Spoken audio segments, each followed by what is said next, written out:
Hi guys! Welcome back to our channel. And today, hulaan nyo kung nasan kami. Ito yung view namin from the window. San ba merong mga ganyang puno, pine tree? Pakita ko sa inyo. Yan, puro pine tree. Andito kami ngayon sa City of Pines. Actually, kanina pa kami. Anong oras na ba, dear? Alas 2 na. Siguro nakarating kami ng Baguio mga... Anong oras ba tayo nakarating?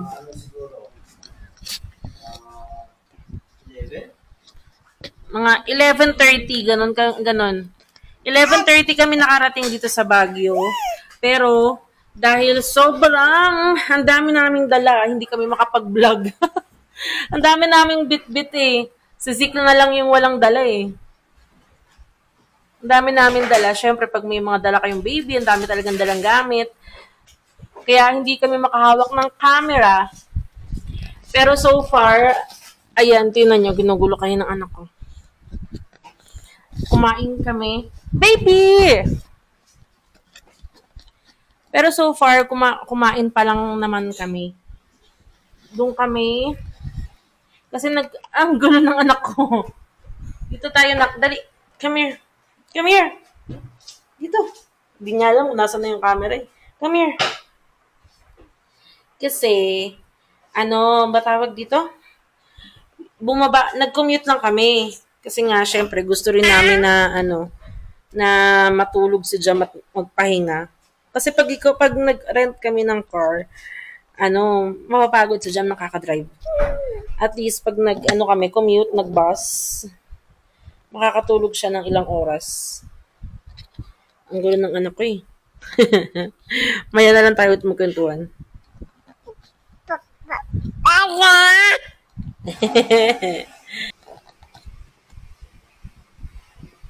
Magpapahinga muna kami dahil napagod kami sa biyahe. Kahit nakaupo ka lang, nakakapagod din pala. Napagod kami sa biyahe. So, nagpapahinga muna kami. At napagod din kami maglakad-lakad sa SM. Kasi yung bus na sinakyan namin sa SM, sa gilid ng SM o harap. Hindi ko alam kung gilid o likod. Basta dun sa tabi ng SM. Yung nila station. Yung babaan. So, nagbus kami from PTEX sa Parañaque hanggang sa SM Baguio. So, pagkababa namin, SM agad, kaya kumain muna kami. Sakto kasi pagbaba namin ng bus, 11:30 na. So, sabi ko, kumain muna tayo sa SM. Kumain kami, and nagpatay ng oras. Kasi ang check-in namin dito sa pinag-i-stayan namin is 2 p.m. Kasi ang check-out nila 12. Lilinisin pa daw yung area, ganyan-ganyan. Kaya 2 p.m. yung check-in.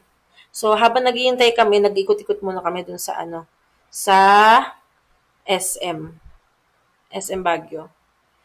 Tapos, ito, kararating lang namin.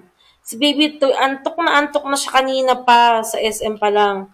Kaya pagdating namin sa biyahe, nung papunta na kami dito. Ang mura ng taxi dito, ang flat rate nila 35 pesos. Flat rate nila 35 pesos. Kaya mura lang yung taxi dito. So nag-taxi kami from SM Baguio hanggang dito. Dito nga pala kami nag-i-stay sa Brent Hill condominium. Actually, ang hirap talaga maghanap. Ang hirap maghanap ng accommodation kasi ang daming ngayon eh, ang daming scammer.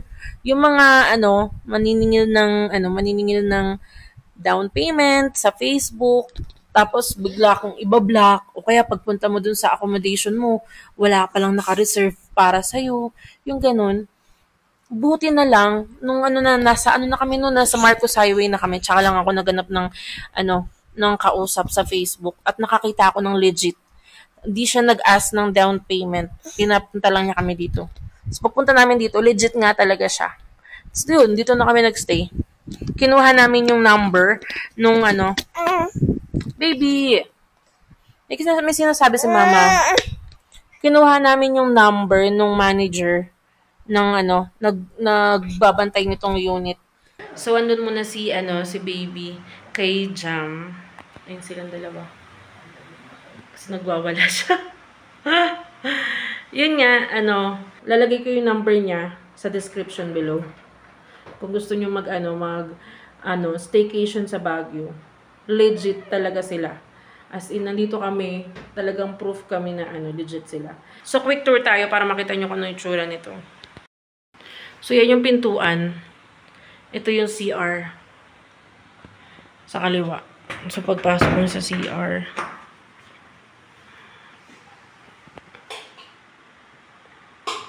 Yan. Toilet. Malinis naman siya. May heater. Requirement talaga yan. Pag nasa Baguio ka, syempre. And then, dito, meron silang kitchen. Tingnan natin kung ano mga laman. Dito, wala. Puro basura.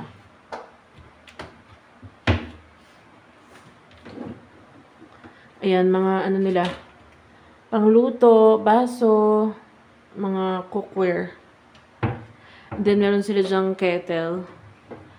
And microwave. Tapos dito, meron sila rito mga plato. Ayan. So, meron din ref. Ayan. Gumagana siya. And then, ayan. Ito gamit ni Zik yan. And then, ayan, mga lutuan. And panglinis. And then, pag diretso nyo, meron sila rito table for 2. May mini sofa. And yan, yung kwarto. Ay, yung kama namin. Maluwang siya. Kaya makakalakad-lakad si Zik dyan. Wala silang aircon dito. Siyempre, Baguio to. Hindi na kailangan ng aircon. Kasi nakabukas lang bintana namin, pero ang lamig. Ang lamig talaga. May fan lang siya. Tapos, meron silang smart TV. Meron silang wifi. Yun.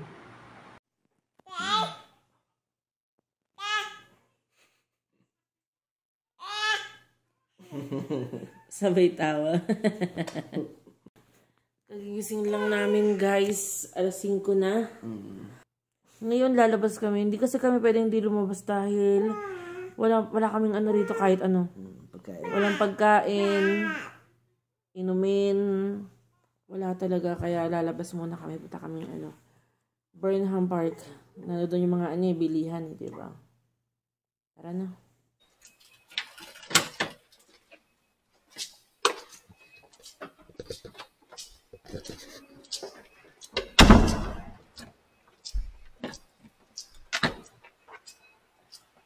Ito nga pala yung labas ng unit namin.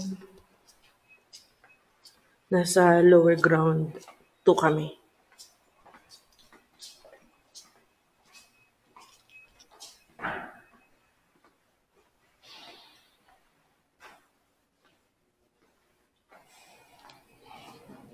Walang taxi dito sa labas kaya maglalakad kami.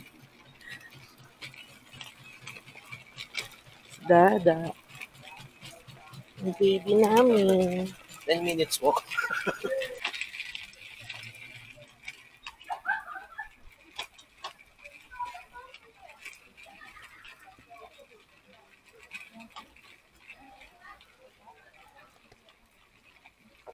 Yung baby namin na nahimik. Siguro na-realize niya na totoo nga yung sinasabi nila mama. Nila dada, ang lamig nga. Kasi kanina ayaw niyang suotin yung ayaw niyang suotin yung jacket. Tapos ngayon, tahimik siya. Gusto sana namin kumain ni Jam sa kainan na dito lang sa Baguio mo makikita. Kaso pare-parehas ng mga fast food dito at sa Manila. Kaya nag-grocery na lang kami. At plano namin magluto na lang kaso ang hirap. Hirap kumuha ng taxi kaya nag-KFC na lang kami. Gumagabi na rin kasi. Tinry ko rin pala tong Muddy Bloody Cream Ball ng KFC. Meron siyang chocolate, meron siyang strawberry, and meron siyang powder na parang chocolate o Milo to. And then vanilla ice cream. Okay na okay siya, masarap. Masarap yung combination ng asim tsaka tamis. Dada, oh.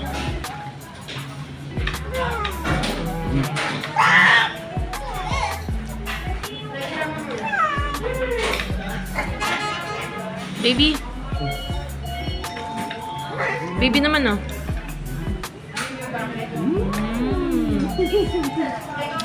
Ayaw niya na matamis. Late na nga kami nakauwi kasi ang hirap talagang kumuha ng taxi.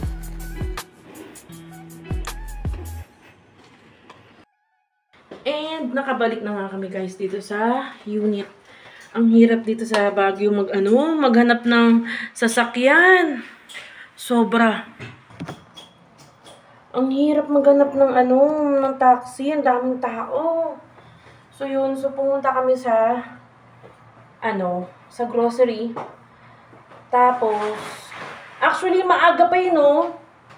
6 o'clock, 6 or 7. Ang dami ng saradong tindahan. Tapos gusto kasi namin kainin yung something na hindi available sa Manila. Kaso, ang nakita namin mga kainan doon, puro KFC, Jollibee, Chowking. Kaya, pumunta kami sa public market, sa Baguio public market. Tinry namin kung meron doon mga nagtitinda ng mga karinderya, baka kasi meron doon something na hindi pa namin nakakain, di ba? Na dito lang available sa Baguio. Kaso, pagpunta naman namin doon, wala na yung mga karinderya na dati namin kinakainan. Kasi 13 years ago, pumupunta kami doon sa may Baguio public market. Marami silang karinderya doon, pero ngayon wala na sila doon. Puro mga na lang talaga, dry and wet market. Kaya nag-grocery na lang kami. And after namin mag-grocery, ang hirap sumakay. Gutom na kami. So, it ends up kumain din kami sa KFC. Ayaw namin kumain sa sa fast food na available sa Manila. Pero doon din kami bumagsak dahil ang hirap talagang sumakay at gutom na kami. Nakita nga namin yung night market, nag-aayos na sila. Kaso wala na kaming energy kaya umuwi na kami. Bukas na lang kami night market. Ito yung mga grocery namin. So bumili ako ng tissue. Dahil wala kaming pamunas dito. Bumili ako ng mga tubig ni Zeke. Dalawa naman itong binili ko kay Zeke. Mga tubig niya para sa dede niya.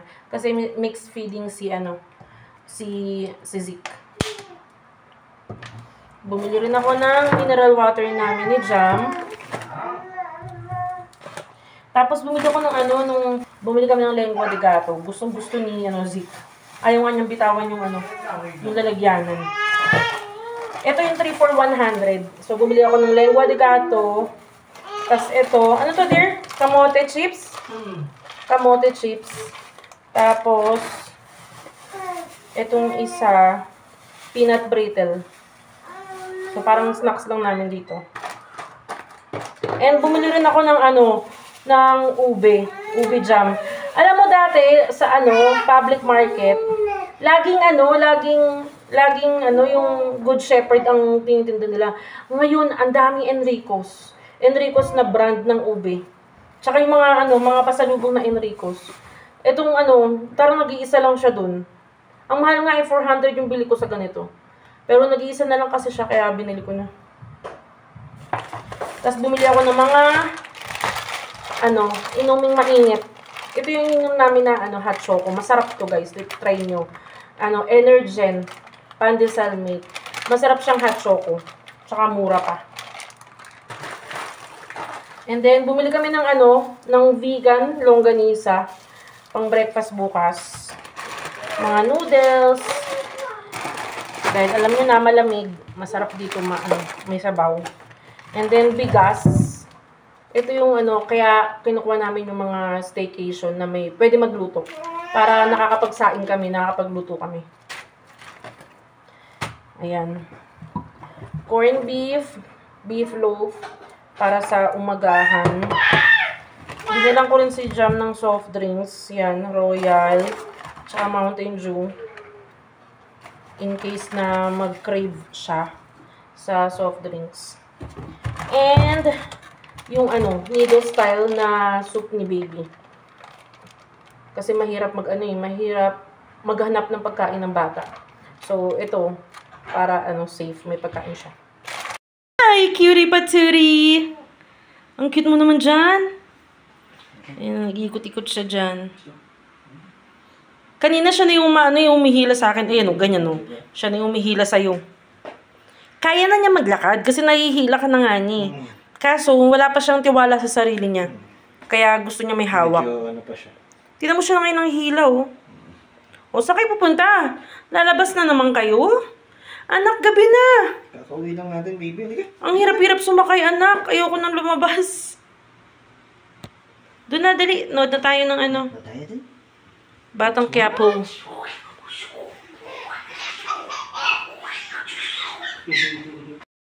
Ang cute nung lalagyanan ng yelo, oh.